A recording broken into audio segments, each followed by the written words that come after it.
ಜಗನ್ನಾಥ ವಿಠಲನಿಂದ ನಾ ಸ್ತುತಿಸಬಲ್ಲೆನೆ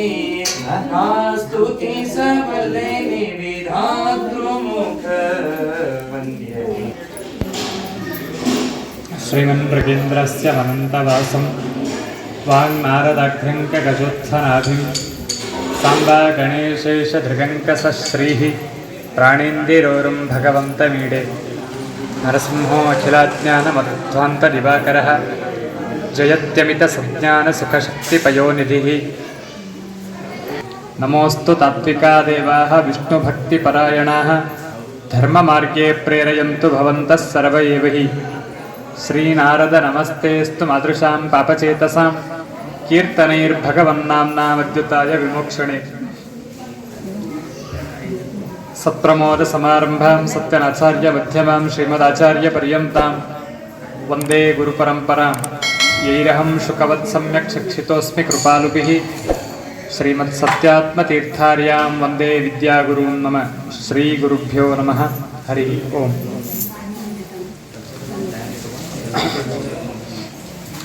ಕಪಿಲನಾಮಕನಾದ ಭಗವಂತ ದೇವಹೂತಿಗೆ ಉಪದೇಶವನ್ನ ಮಾಡ್ತಾ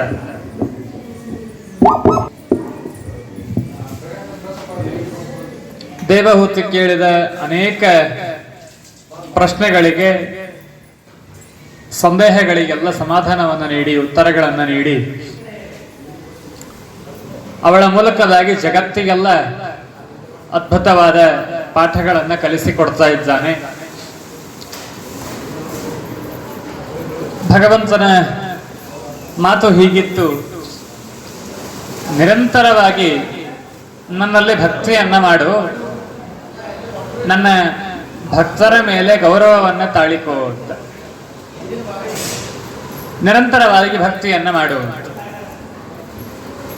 ದೇವಹೂತಿ ಮತ್ತೆ ಪ್ರಶ್ನೆ ಮಾಡ್ತಾಳೆ, ಭಕ್ತಿ ಎಷ್ಟು ವಿಧ, ಹೇಗೆಲ್ಲ ಇದೆ, ಯಾರು ಭಕ್ತರು, ಅದನ್ನ ತಿಳಿಸು ಅಂತ. ಲಕ್ಷಣಂ ಮಹದಾದೀನಾಂ ಪ್ರಕೃತೆ ಪುರುಷಸ್ಯ ಚ ಸ್ವರೂಪಂ ಲಕ್ಷತೆ ಮೀಶಾಂ ಏನ ತತ್ ಪಾರಮಾರ್ಥಿಕಂ.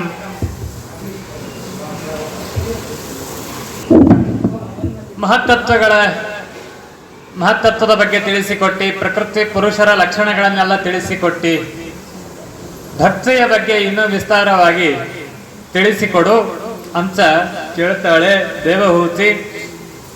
ಭಗವಂತ ಆಯ್ತು ಅಂತ ಉತ್ತರಗಳನ್ನು ನೀಡಲಿಕ್ಕೆ ಆರಂಭ ಮಾಡ್ತಾನೆ. ಭಕ್ತಿ ಯೋಗೋ ಬಹುವಿಧೋ ಮಾರ್ಗೈರ್ಭಾಮಿನಿ ಭಾವ್ಯತೆ ಸ್ವಭಾವ ಗುಣ ಮಾರ್ಗೇಣ ಪುಂಸಾಂ ಭಾವೋ ವಿವಿಧ್ಯತೆ. ತಾಯಿ, ಭಕ್ತಿ ಇದು ಅನೇಕ ವಿಧ. ಭಕ್ತಿ ಇದ್ದದ್ದು ಒಂದೇ, ಆದರೆ ಆ ಭಕ್ತಿಯಲ್ಲಿ ವಿಧಗಳು, ಪ್ರಕಾರಗಳು ಬೇರೆ ಬೇರೆ ರೀತಿಯಲ್ಲಿ ಇರುವಂಥವುಗಳು. ಜೀವರ ಸ್ವರೂಪ, ಜೀವರ ಯೋಗ್ಯತೆ, ಅದಕ್ಕೆ ಅನುಗುಣವಾಗಿ ಅವರು ನನ್ನಲ್ಲಿ ಭಕ್ತಿಗಳನ್ನು ಮಾಡ್ತಾರೆ. ಮುಖ್ಯವಾಗಿ 4 ವಿಧವಾದ ಭಕ್ತಿಗಳಿವೆ. ತಾಮಸ ಭಕ್ತಿ, ರಾಜಸ ಭಕ್ತಿ, ಸಾತ್ವಿಕ ಭಕ್ತಿ ಅಂತ ಇವು ಪ್ರಧಾನ. ಭಕ್ತರಿಗೆ ಹಾಗೆ ಯಾರು ತಾಮಸವಾದ ಭಕ್ತಿಯನ್ನು ಮಾಡ್ತಾರೆ ಅವರು ತಾಮಸರು ಅಂತ, ತಾಮಸ ಭಕ್ತರು ಅಂತ. ರಾಜಸವಾದ ಭಕ್ತಿಯನ್ನು ಮಾಡುವಂಥವರು ರಾಜಸ ಭಕ್ತರು. ಅತ್ಯಂತ ಸತ್ವಪ್ರಚುರವಾದಂತಹ ಭಕ್ತಿಯನ್ನು ಮಾಡುವಂಥವರು ಸಾತ್ವಿಕ ಭಕ್ತರು ಅಂತ ಕರೆಸಿಕೊಳ್ತಾರೆ. ನಮ್ಮ ತಲೆಯಲ್ಲಿ ಏನೋ ಒಂದು ಬಂದ್ಬಿಟ್ಟಿರ್ತದೆ, ಯಾರು ಭಕ್ತರು ಅಂತಂದಾಗ ಯಾರು ಉದ್ದ ಶಿಕೆ ಬಿಟ್ಟಿರ್ತಾರೆ, ದಪ್ಪ ಜನಿವಾರ ಹಾಕೊಂಡಿರ್ತಾರೆ, ಚಲೋ ಮಡಿ ಚಲೋ ಪಂಜ ಯಾರು ಉಟ್ಕೊಂಡಿರ್ತಾರೆ ಅವರು ಭಕ್ತರು ಅಂತ ಒಂದು. ಸ್ವಲ್ಪ ಇದಕ್ಕಿಂತ ಹೆಚ್ಚು ಅಂತಂದ್ರೆ ಸ್ವಲ್ಪ ಅವಾಗ ಹುಣ್ಣಿಗೊಮ್ಮೆ ಅಮಾಸಿಗೊಮ್ಮೆ ಸ್ನಾನ ಸಂಧ್ಯಾವಂದನೆ ಮಾಡ್ತಿರ್ತಾರೆ. ಹುಣ್ಣಿಗೊಮ್ಮೆ ಅಮಾಸಿಗೊಮ್ಮೆ, ದಿನ ಅಲ್ಲ, ಹುಣ್ಣಿಗೊಮ್ಮೆ ಅಮಾಸಿಗೊಮ್ಮೆ ಸ್ನಾನ ಸಂಧ್ಯಾವಂದನೆ ಮಾಡ್ತಾರೆ. ಆಷಾಢ ಏಕಾದಶಿ ಕಾರ್ತಿಕ ಏಕಾದಶಿ 2 ಉಪವಾಸ ಮಾಡ್ತಾರೆ. 15 ದಿವಸಕ್ಕೆ ಬರೋವೆಲ್ಲ ಅಲ್ಲ. ಆಷಾಢ ಏಕಾದಶಿ ಕಾರ್ತಿಕ ಏಕಾದಶಿ 2 ಉಪವಾಸ ಮಾಡ್ತಾರೆ. ಅವ್ರು ಸ್ವಲ್ಪ ಇನ್ನೂ ಹೆಚ್ಚಿನ ಭಕ್ತರು ಅಂತ ಅನಿಸ್ಕೊಳ್ತಾರೋ ಏನೋ. ಇಲ್ಲ ಅದಕ್ಕಿಂತ ಹೆಚ್ಚು ಅಂದ್ರೆ ಪಾಪ ದಿವಸ ಸ್ನಾನ ಮಾಡಿ ಒಂದು ಸಂಧ್ಯಾವಂದನೆ ಮಾಡುವಂಥವ್ರು ಇನ್ನೂ ಹೆಚ್ಚಿನ ಭಕ್ತರು ಅಂತ ಅನಿಸ್ಕೊಳ್ತಾರೋ ಏನೋ. ಹಂಗೆಲ್ಲ ನಮ್ಮ ತಲೆಯೊಳಗೆ ಬಂದಿರ್ತಾವೆ. ಇವ್ಯಾವೂ ಅಲ್ಲ ಅಂತಾನೆ ದೇವರು. ಇವ್ಯಾವೂ ಅಲ್ಲ, ಇವೆಲ್ಲವೂ ಭಕ್ತಿಯ ಪ್ರಕಾರಗಳೇ ಇಲ್ಲ ಅಂತೆಲ್ಲ. ನಿಜವಾಗಿಯೂ ಏನೂ ಸ್ನಾನ ಇಲ್ಲ, ಸಂಧ್ಯಾವಂದನ ಇಲ್ಲ, ಯಾವ ಪಾಠ ಶ್ರವಣ ಮನನಗಳಿಲ್ಲ, ಏನೂ ಉಪವಾಸಾದಿಗಳು ಯಾವುದೂ ಇಲ್ಲ, ಅಂಥವನಿಗಿಂತ ಎಂದೋ ಒಂದಿನ ಮಾಡವ ಶ್ರೇಷ್ಠ. ಹೌದು, ಇಲ್ಲ ಅಂತಲ್ಲ. ದೇವರಂತಾನೆ ಈ ಬಾಹ್ಯವಾದವುಗಳನ್ನು ನಾನು ನೋಡಿ ನನ್ನ ಭಕ್ತರು ಅಂತ ನಾನು ಕನ್ಸಿಡರ್ ಮಾಡೋದೇ ಇಲ್ಲ. ಏನು ಪ್ರದಕ್ಷಿಣೆ ಹಾಕ್ತಾನೋ ಬಿಡ್ತಾನೋ, ಏಕಾದಶಿ ಉಪವಾಸ ಮಾಡ್ತಾನೋ ಬಿಡ್ತಾನೋ, ಅವುಗಳನ್ನು ನೋಡಿ ಈ ವ್ಯಕ್ತಿ ರಾಜಸ ಭಕ್ತ ತಾಮಸ ಭಕ್ತ ಅಂತ ಅನ್ನೋದನ್ನು ನಾನು ಕನ್ಸಿಡರ್ ಮಾಡೋದಿಲ್ಲ. ನನ್ನ ಲೆಕ್ಕನೇ ಬೇರೆ ಇದೆ. ಬಹಳ ಅದ್ಭುತವಾದ ನಾವೆಲ್ಲ ಅಂತಂದ್ರೆ ನಾವಷ್ಟೇ, ನಮ್ಮನ್ನ ನಾವು ನೋಡ್ಕೊಳ್ಳೋಣ. ನಾವು ಯಾವ ಕೆಟಗರಿ ಸೇರ್ತೀವಿ ಅಂತ ಅನ್ನೋದನ್ನ ನೋಡಿಕೊಂಡು ಮುಂದಿನ ಜೀವನದಲ್ಲಿ ಆ ಹೆಜ್ಜೆಗಳನ್ನು ಇಡೋಣ. ಇನ್ನೊಬ್ಬರದ್ದು ನೋಡ್ಲಿಕ್ಕೆ ಹೋಗೋದು ಬೇಡ. ಯಾಕಂದ್ರೆ ನಾವು ಏನೇ ಹೇಳಿದ್ಕೊಳ್ಳಿ ಇನ್ನೊಬ್ಬರ ಕಡೆ ಮರಿಮೆಂಟ್ ನೋಡಿಬಿಡ್ತೀವಿ. ಆಕೆ ಹೆಂಗಿದ್ದಾಳ, ಇವ್ ಹಿಂಗಿದ್ದಾನ, ಅವ್ರು ಹಂಗಿದ್ದಾರೆ, ಇವ್ರು ಹಿಂಗಿದ್ದಾರೆ. ನಂದೇನದ ಅದನ್ನು ನೋಡ್ಕೊಳ್ಳೋದೇ ಇಲ್ಲ. ಹಾಗಾಗತ್ತೆ. ಭಗವಂತ ಹೇಳ್ತಾನೆ, ಎಂಥವರು ತಾಮಸ ಭಕ್ತರು ಅಂತಂದ್ರೆ ನೋಡ್ರಿ, ವಿಚಾರ ಮಜಾದ. ಅವರು ಭಕ್ತರಲ್ಲ ಅಂತ ಅಲ್ಲವೇ ಅಲ್ಲ, ಭಕ್ತರೇ. ಆದ್ರೆ ಆ ಭಕ್ತಿ ಅವ್ರದ್ದು ಥರ್ಡ್ ಕ್ಯಾಟಗರಿ ಭಕ್ತಿ. ಅವ್ರು ಏನ್ ಮಾಡ್ತಾರೆ ಗೊತ್ತಾ? ನನ್ನಲ್ಲಿ ಭಕ್ತಿ ಮಾಡ್ತಾರೆ, ನನ್ನಲ್ಲಿ ಹರಿಭಕ್ತಿಯನ್ನು ಮಾಡ್ತಾರೆ. ಪ್ರದಕ್ಷಿಣೆ ಹಾಕ್ತಾರೆ, ನಮಸ್ಕಾರ ಮಾಡ್ತಾರೆ, ರಥೋತ್ಸವ ಅಂತಾರೆ, ಪಂಚಾಮೃತ ಅಂತಾರೆ, ಮತ್ತೊಂದು ಅಂತಾರೆ, ಏನೇನೋ ಅಂತಾರೆ. ಆದ್ರೆ ಒಳಗೆ ಇನ್ನೊಬ್ಬರ ಮೇಲೆ ದ್ವೇಷ ಕಾರ್ತಾರೆ, ಅಥವಾ ತಾನು ಮಾಡಿದ ಈ ಪ್ರದಕ್ಷಿಣೆ ನಮಸ್ಕಾರ ಇತ್ಯಾದಿಗಳು 4 ಮಂದಿಗೆ ಗೊತ್ತಾಗಲಿ, 4 ಮಂದಿಗೆ ತೋರಿಸ್ಕೊಳ್ಳೋ ಹಂಗೆ ಮಾಡುತ್ತಾರೆ. ಗೊತ್ತಾಗಬೇಕು 4 ಮಂದಿಗೆ ನಾ ಪ್ರದಕ್ಷಿಣೆ ಹಾಕಿದೆ ಅಂತ, ಗೊತ್ತಾಗಬೇಕು 4 ಮಂದಿಗೆ ನಾ ಸೇವಾ ಬರೆಸೀನಿ ಅಂತ. ಮೊನ್ನೆ ಒಂದು ಉದಾಹರಣೆ ಕೊಟ್ಟಿದ್ದು, ಗುಡಿಗೆ 3 ಮಂದಿ ಸೇರಿ ಒಂದು ಫ್ಯಾನ್ ಕೊಡಿಸಿರ್ತಾರೆ. ಆ 3 ರೆಕ್ಕಿ ಮೇಲೆ ಒಬ್ಬೊಬ್ರು ಒಂದೊಂದು ಹೆಸರು ಬರ್ಕೊಂಡಿರ್ತಾರೆ. ಮಂದಿ ಬಂದು ಕೂತಾಗ ಆರಿಸ್ಬಿಡ್ತಾರೆ ಫ್ಯಾನ್. ಯಾಕಂದ್ರೆ ಹೆಸರು ಕಾಣಬೇಕಲ್ಲ ಅದಕ್ಕೆ. ಪಾಪ ಕೊಟ್ಟದ್ದು ತಪ್ಪಲ್ಲ, ದೇವರ ಸೇವೆಗಾಗಿ ಅದನ್ನು ಕೊಟ್ಟದ್ದು, ಆ ಭಕ್ತಿಯಿಂದಲೇ ಕೊಟ್ಟಿರ್ತಾರೆ. ನಾವು ಸ್ವಾಮಿಗಳ ಜೊತೆಗೆ ಇದ್ದಾಗೆಲ್ಲ ಇಂಥವಳನ್ನು ಭಾಳ ನೋಡ್ತಿದ್ವಿ. ಪಾಪ ಆ ಭಕ್ತಿಯಿಂದ ಬಂದು ಮಡಿಲೇ ಇದ್ದಾಗ ಕಾಲು ಮುಟ್ಟಿ ನಮಸ್ಕಾರ ಮಾಡ್ತಾರೆ. ಮಡಿಲೇ ಇದ್ದಾಗ ಕಾಲು ಮುಟ್ಟಿ ನಮಸ್ಕಾರ ಮಾಡ್ತಾರೆ. ಯಾವಾಗ? ಭಕ್ತಿಯಿಂದ. ಇವ್ರನ್ನ ಮೈಲಿಗೆ ಮಾಡ್ಬೇಕಂತ ಅನ್ನೋ ಉದ್ದೇಶ ಇರೋದಿಲ್ಲ, ಅವ್ರಿಗೆ ಇನ್ನೊಂದು ತಣ್ಣೀರು ಸ್ನಾನಕ್ಕೆ ಹಾಕ್ಬೇಕು ಅಂತ ಅನ್ನೋ ಉದ್ದೇಶ ಇರೋದಿಲ್ಲ, ಅವ್ರಿಗೆ ಮತ್ತೆ ಒದ್ದೆ ಬಟ್ಟಿ ಉಡಿಸ್ಬೇಕಂತ ಅನ್ನೋ ಅಪೇಕ್ಷೆ ಅಲ್ಲ. ಭಕ್ತಿಯಿಂದಲೇ ಬಂದು ಮುಟ್ಟಿರ್ತಾರೆ. ಅವ್ರು ಯಾವಾಗ ಮುಟ್ಟಿರ್ತಾರೆ ಅಂದ್ರೆ ಮಡಿಲಿ ಕೂತಾಗ ಬಂದು ಮುಟ್ಟಿರ್ತಾರೆ. ಹೀಗಾಗತ್ತೆ. ಇದೆಲ್ಲ ತಾಮಸವಾದಂತಹ ಭಕ್ತಿ. ಇನ್ನೊಂದು, ನನ್ನನ್ನು ತಿಳಿತಾರೆ, ಅದ್ರ ತಪ್ಪಾಗಿ ತಿಳಿತಾರೆ. ಅದು ಇನ್ನಾಗ ಹೋರದು. ಯಾವುದನ್ನ ಹೇಗೆ ತಿಳಿಬೇಕು ಹಾಗೆ ತಿಳಿಬೇಕು. ತಪ್ಪಾಗಿ ತಿಳಿದ್ರೆ ಏನೇನೋ ಅನರ್ಥ ಆಗಿಬಿಡ್ತೀವಿ. ಗಾಡಿ ಓಡಿಸ್ಬೇಕಾದ್ರೆ ಯಾವುದನ್ನು ಬ್ರೇಕು ಯಾವುದನ್ನು ಎಕ್ಸಲೇಟರ್ ಅಂತ ತಿಳ್ಕೊಂಡು ಅದನ್ನು ಸರಿಯಾಗಿ ಆ ಪ್ರಸಂಗಕ್ಕೆ ಅದನ್ನು ಅಪ್ಲೈ ಮಾಡಬೇಕು. ನೀವು ಬ್ರೇಕ್ ಹಚ್ಚೋ ಕಾಲಕ್ಕೆ ಎಕ್ಸಲೇಟರ್ ಕೊಟ್ಟರೆ ಏನಾಗುತ್ತೆ? ಹೇಳ್ಬೇಕಾಗಿಲ್ಲ, ನಾನು ಅದನ್ನು ಬಾಯ್ಬಿಟ್ಟು. ಹಾಗಾಗಿ ನನ್ನನ್ನು ತಿಳಿಬೇಕಂತ ಪ್ರಯತ್ನ ಮಾಡ್ತಾರೆ, ನನ್ನನ್ನು ತಿಳಿತಾರೆ, ಆದರೆ ಸರಿಯಾಗಿ ತಿಳಿಯೋದಿಲ್ಲ, ಸರಿಯಾದ ವ್ಯಕ್ತಿಗಳಿಂದ ತಿಳಿಯೋದಿಲ್ಲ, ಏನೇನೋ ತಿಳಿತಾರೆ. ಅದೇ ಪಾಪ ಭಕ್ತಿ ಇಲ್ಲ ಅಂತಲ್ಲ, ದ್ವೇಷ ಅಂತೂ ಇಲ್ಲ. ಭಕ್ತಿ ಇದ್ದರೂ ಕೂಡ ಈ ತರಹದ ಭಕ್ತಿ ಇದೆ, ಅದು ಯೋಗ್ಯವಾದದ್ದಲ್ಲ, ತಾಮಸವಾದ ಭಕ್ತಿ. ಭಗವಂತ ಇನ್ನೊಂದು ಅದ್ಭುತವಾದ ಮಾತನ್ನು ಹೇಳ್ತಾನೆ, ನನ್ನಲ್ಲಿ ಭಕ್ತಿ ಮಾಡ್ತಾರೆ, ನನ್ನ ಭಕ್ತರಲ್ಲಿ ದ್ವೇಷ ಮಾಡ್ತಾರೆ. ಇದು ತಾಮಸವಾದ ಭಕ್ತಿ. ಭಗವಂತ ಸ್ಪಷ್ಟವಾಗಿ ಹೇಳಿಬಿಟ್ಟಾರೆ. ಯಾರು ನನ್ನನ್ನು ತಿಳಿದಿದ್ದಾರೆ ಅವರನ್ನ ದೂಷಣೆ ಮಾಡ್ತಾರೆ, ನನ್ನ ಮೇಲೆ ಆದ್ರೂ ಭಕ್ತಿಯನ್ನು ಮಾಡ್ತಾರೆ. ಇದು ಆಗಿ ಬರೋದಿಲ್ಲ ಅಂತಾರೆ ದೇವರು. ನನಗಿಂತ ಹೆಚ್ಚು ತಿಳಿದವರು, ನನಗಿಂತ ಹೆಚ್ಚು ಜ್ಞಾನವನ್ನು ಪಡೆದಂಥವ್ರು, ನನಗಿಂತ ಹೆಚ್ಚು ವ್ರತ ನಿಯಮಗಳನ್ನು ಮಾಡಿದಂಥವ್ರು, ನನಗಿಂತ ಹೆಚ್ಚು ಸತ್ಕರ್ಮಗಳನ್ನು ಅನುಷ್ಠಾನ ಮಾಡಿದವರು, ತೀರ್ಥಯಾತ್ರೆ ಮಾಡಿದವರು, ಯಾರೇ ಇರ್ಬೋದು, ಗೃಹಸ್ಥರೇ ಇರ್ಬೋದು, ವಿದ್ವಾಂಸರೇ ಇರ್ಬೋದು, ಯತಿಗಳೇ ಇರ್ಬೋದು, ಯಾರೇ ಇರ್ಬೋದು, ಅವರನ್ನೆಲ್ಲ ದ್ವೇಷ ಮಾಡ್ತಾನೆ. ನನ್ನನ್ನು ಮಾತ್ರ ದಿವಸ ಜೋರಾಗಿ ಹರಿಸರ್ವೋತ್ತಮ ವಾಯು ಜೀವೋತ್ತಮ ಅಂತೇಳಿ ಒದರಿದ್ದು. ಆದರೆ ಒಳಗೇನಿದೆ? ನನ್ನ ಭಕ್ತರನ್ನು ದ್ವೇಷ ಮಾಡಿ. ಅದು ನನಗೆ ಆಗಿ ಬರೋದಿಲ್ಲ. ಅದು ತಾಮಸ ಭಕ್ತರ ಲಕ್ಷಣ ಅಂತ ಹೇಳಿ ತಿಳಿಸಿಕೊಡ್ತಾನೆ ಭಗವಂತ. ರಾಜಸ ಭಕ್ತರ ಬಗ್ಗೆಯೂ ಇದೇ ಮುಂದೆ ಮಾತುಗಳಲ್ಲಿ ತಿಳಿಸಿಕೊಡ್ತಾನೆ. ಐಶ್ವರ್ಯವನ್ನು ಬಯಸ್ತಾರೆ, ನನ್ನ ಸೇವೆ ಮಾಡ್ತಾರೆ, ಅದು ಬೇಕು ಇದು ಬೇಕು ಅಂತೇಳಿ, ಐಶ್ವರ್ಯ ಬೇಕು, ಸಂಪತ್ತು ಬೇಕು ಅಂತ ನನ್ನನ್ನು ಭಜಿಸ್ತಾರೆ. ಒಂದರ್ಥದಲ್ಲಿ ದೇವರ ಜೊತೆಗೆ ವ್ಯಾಪಾರಿ ಭಾವವನ್ನು ಇಟ್ಕೊಂಡಿರ್ತಾರೆ. ನಾನು ನಿನಗೊಂದು ಪಂಚಾಮೃತ ಬರೆಸ್ತೇನೆ, ನನಗೊಂದು ಪ್ರಮೋಷನ್ ಕೊಡಿಸು. ನಾನು ನಿನಗೊಂದು ರಥೋತ್ಸವ ಮಾಡಿಸ್ತೀನಿ, ನೀ ನನಗೆ ಮತ್ತೊಂದು ಏನ್ರೆ ಮಾಡು. ಇದೇನಾಯ್ತು? ವ್ಯಾಪಾರಿ ಭಾವ ಆಯ್ತು. ನಾನು ನಿನಗೆ ಹಣ ಕೊಡ್ತೀನಿ, ನನಗೊಂದು ಕಿಲೋ ಅಕ್ಕಿ ಕೊಡು ಅನ್ನೋದು ಒಂದೇ. ನಾನು ನಿನಗೆ ಪಂಚಾಮೃತ ಬರೆಸ್ತೀನಿ, ನನಗೊಂದು ಇನ್ಕ್ರಿಮೆಂಟ್ ಕೊಡಿಸು ಅಂತ ಅನ್ನೋದು ಒಂದೇ.